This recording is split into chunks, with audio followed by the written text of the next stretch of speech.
라오디게아 교회의 사자에게 편지하라. 아멘이시오. 충성되고 참된 증인이시오. 하나님의 창조의 근본이신 이가 이르시되 내가 내 행위를 아노니 네가 차지도 아니하고 뜨겁지도 아니하도다. 네가 차든지 뜨겁든지 하기를 원하노라. 네가 이같이 미지근하여 뜨겁지도 아니하고 차지도 아니하니 내 입에서 너를 토하여 버리리라. 네가 말하기를 나는 부자라 부요하여 부족한 것이 없다 하나 내 공고한 것과 가련한 것과 가난한 것과 눈먼 것과 벌거벗은 것을 알지 못하는도다. 내가 너를 권하노니 내게서 불로 연단한 금을 사서 부요하게 하고 흰 옷을 사서 입어 벌거벗은 수치를 보이지 않게 하고 안약을 사서 눈에 발라 보게 하라. 물은 내가 사랑하는 자를 책망하여 징계하노니 그러므로 네가 열심을 내라. 회개하라. 볼지어다 내가 문 밖에 서서 두드리노니 누구든지 내 음성을 듣고 문을 열면 내가 그에게로 들어가 그와 더불어 먹고 그는 나와 더불어 먹으리라. 이기는 그에게는 내가 내 보좌에 함께 앉게 하여 주기를 내가 이기고 아버지 보좌에 함께 앉는 것과 같이 하리라. 귀 있는 자는 성령이 교회들에게 하시는 말씀을 들을지어다. 아멘. 오늘 본문은 소아시아의 7 교회에 보내는 편지 중에서 마지막 7번째 라오디게아 교회에 보내는 편지의 내용입니다.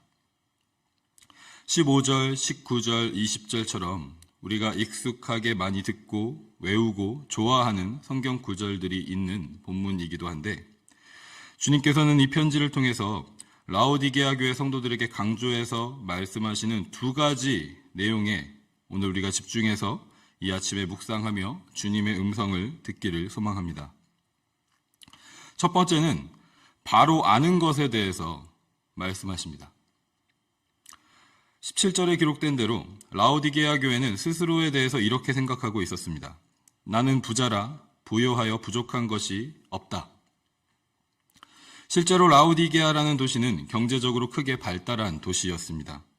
특별히 검은 양털로 옷감을 짜는 섬유 산업이 발달했고 눈에 바르는 안약 등의 의료와 약으로도 유명한 곳이었습니다. 이러한 경제적인 부요함은 라오디게아 교회에도 영향을 주었고 부족함을 느끼지 못하게 한 것입니다. 육적인 만족함에 눈이 멀어서 영적인 부족함을 보지 못하게 된 것입니다. 주님은 라오디게아 교회의 이런 상태에 대해서 15절, 16절의 말씀을 통해서 아주 정확하고 분명하게 말씀하십니다. 그들이 스스로 아는 것과 달리 주님이 아시는 그들의 모습이 어떤지를 말씀하십니다. 네가 차지도 아니하고 뜨겁지도 아니하도다. 네가 차든지 뜨겁든지 하기를 원하노라. 네가 미지근하여 뜨겁지도 아니하고 차지도 아니하도다. 주님께서는 라오디게아 교회가 미지근한 상태라고 말씀하십니다. 미지근한 상태가 아니라 뜨겁거나 차갑거나 둘 중에 하나가 되기를 원한다고 말씀하십니다. 뜨거운 것과 차가운 것 중에 무엇이 더 좋은 것일까요? 주님에 대한 마음을 표현하는 것이라면 차가운 것보다 뜨거운 것이 더 좋은 표현으로 들릴 수 있습니다.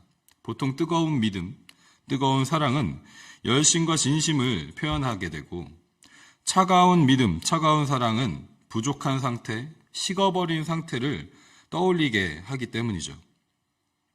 그래서 혹자는 미지근한 것보다 차라리 차가운 것이 좋은 이유를 미지근할 때는 스스로 만족하고 그 상태에 머물러 있을 가능성이 많지만 차가운 상태가 오히려 하나님의 사랑과 은혜를 깨닫고 다시 돌이킬 수 있는 가능성이 더 크기 때문이라고 해석하기도 합니다. 분명 일리가 있는 해석이라고 생각합니다.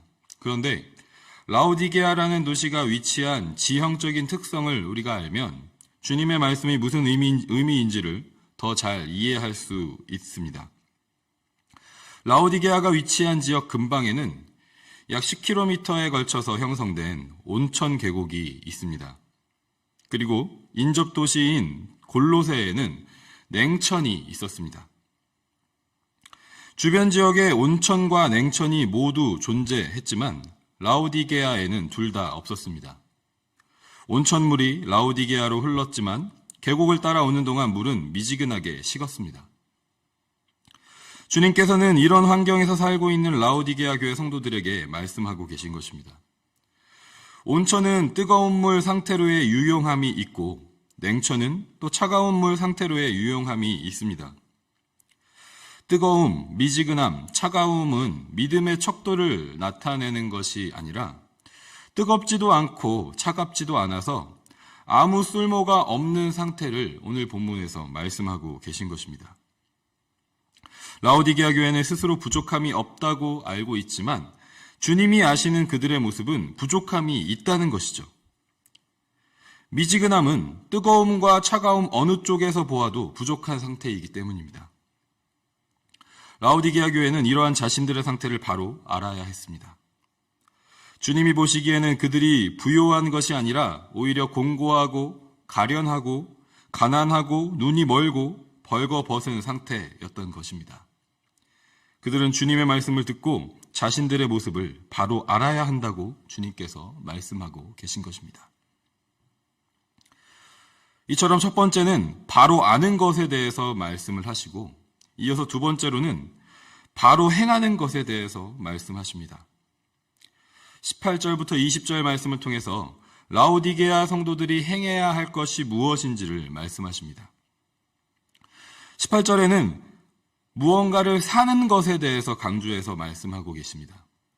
불로 연단한 금을 사고 흰 옷을 사고 안약을 사라고 말씀하십니다.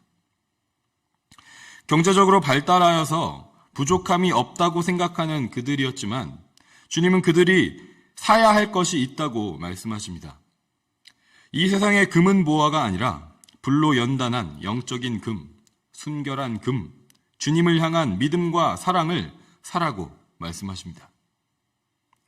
검은 양털 섬유가 풍족한 그들이었지만 주님의 거룩한 백성들이 입는 흰 옷을 사라고 말씀하십니다. 안약 생산으로 유명한 도시에 살고 있었지만 하나님의 나라를 밝히 볼 수 있는 안약을 사라고 말씀하십니다. 19절에서는 열심을 내고 회개하라고 말씀하십니다. 그리고 20절에서는 문 밖에서 문을 두드리시는 주님의 음성을 듣고 문을 열라고 말씀하십니다.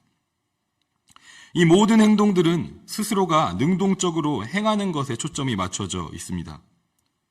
주님께서 우리에게 베푸시는 구원은 은혜로 아무 대가 없이 선물로 얻는 것입니다. 하지만 아무리 귀한 선물도 그것을 받는 사람이 귀한 것으로 생각하지 않는다면 그것은 값싼 은혜가 되는 것입니다. 나에게 그 선물이 너무나도 필요하다는 것을 아는 사람에게 그 선물이 정말 가치 있고 귀한 것이 되는 것입니다. 그래서 라오디게아 교회 성도들이 먼저 스스로에 대해서 바로 알아야 했습니다. 스스로가 부요해서 부족함이 없는 상태가 아니라는 것을 알아야 했습니다. 오히려 부족함이 너무 많아서 뜨겁지도 않고 차갑지도 않아서 아무 쓸모가 없는 상태라는 것을 알아야 했습니다. 라오디게아가 자랑하는 금은보와 옷감, 약이 아니라 하나님 나라의 거룩함과 순결함과 영적인 눈이 그들에게 너무나도 필요하다는 것을 알아야 했습니다. 그래서 주님은 그들에게 사라고 말씀하십니다. 마태복음 13장 44절에 천국 비유를 통해서도 이렇게 말씀하시죠. 천국은 마치 밭에 감추인 보화와 같으니 사람이 이를 발견한 후 숨겨두고 기뻐하며 돌아가서 자기의 소유를 다 팔아 그 밭을 사느니라 라고 말씀하셨습니다. 또한 문을 열어서 주님이 들어오시게 하라고 말씀하십니다. 주님과 함께 먹고 마시라고 말씀하십니다. 이 아침에 우리에게도 동일하게 주님께서 말씀하시는 줄 믿습니다. 바로 알라고 말씀하시고 바로 행하라고 말씀하시는 줄 믿습니다. 우리가 주님이 없이는 늘 부족한 존재임을 고백하면서 주님의 충만한 임재와 동행하심을 구하는 이 아침이 되기를 소망합니다. 이 시간 잠시 침묵하며 기도할 때 이 주님의 음성을 듣고 주님 우리가 무엇을 행해야 하는지 무엇을 구해야 하는지 밝히 보이시고 듣게 하여 주시옵소서. 이 마음을 가지고 함께 침묵하여 주 앞에 기도하며 나아가는 시간 갖도록 하겠습니다.